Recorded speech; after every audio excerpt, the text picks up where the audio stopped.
Okay, we're ready to make a loaf of bread. First thing we're going to do on this first part is we're going to mix our ingredients. On sourdough, unlike some of the other breads, I start out with my water and starter, wet ingredients. That way the flour won't get stuck to the bottom and you're not scraping it all up. So I'm going to start out with the water. I need 350 grams.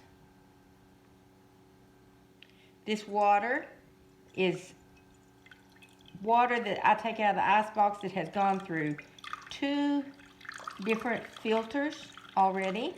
You could use reverse osmosis or distilled or anything like that, but you just don't want anything that has chemicals in it.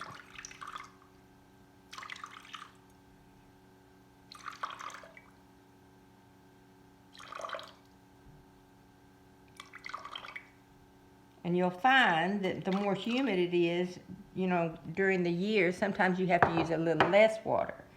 So you just have to find your happy spot.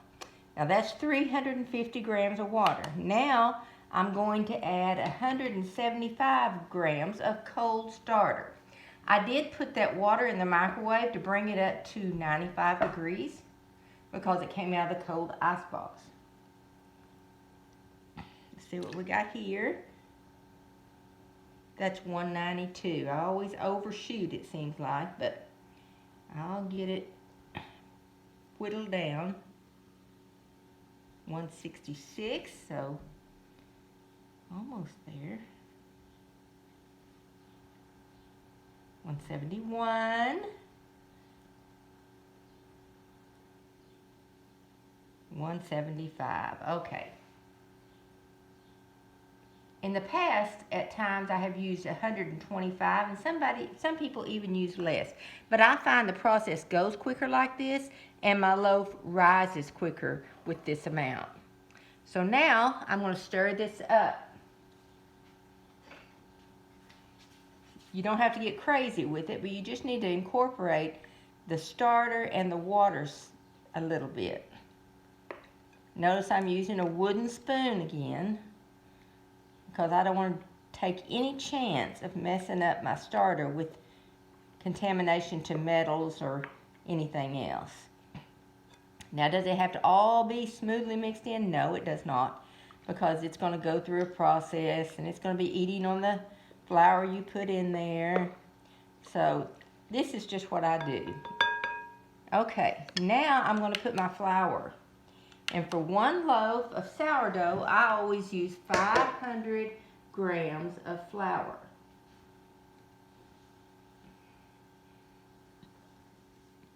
I buy my flour in 50-pound bags.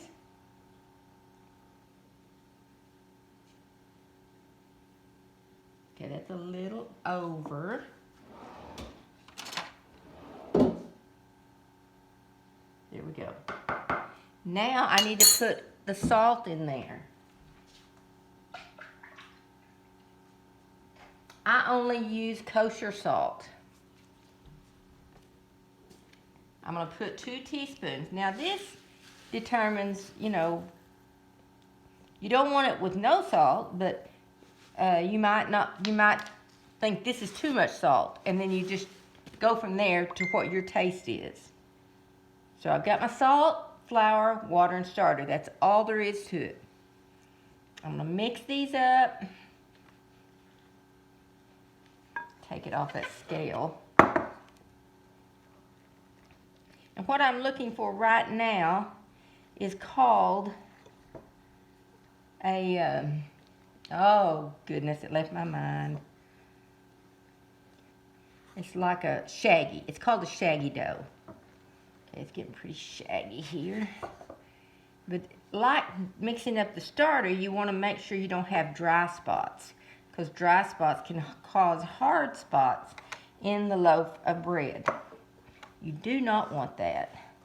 So I've got this to where there's still some dried in there and around, but I don't want to dump water in there because I don't want it to get too wet.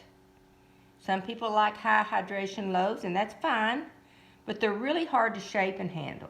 So I prefer the lower hydration.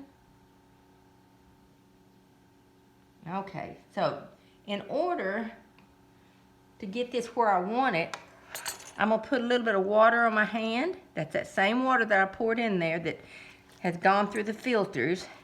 See how that, I don't know if you can see that, but that wets the top. Then I flip it over and I'll get a little bit more water on my hand and work it around on that bottom of the bowl and work it till I incorporate. I need just a little bit more, I think. I incorporate all the dry particles.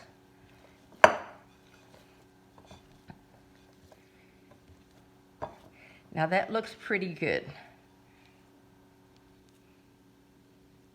So what I'm going to do, I'm going to put this in here. You can cover it with a wet towel or saran wrap. I usually just get a plate out of my cabinet.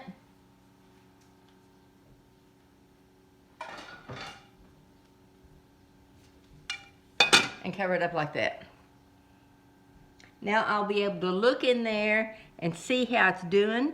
But right now, it's just going to sit here for an hour, because I want it to be able to get incorporated. And then we'll start the stretch and folds. So that's all for now. And I'll come back with the stretch and folds and show you how to do that in 1 hour.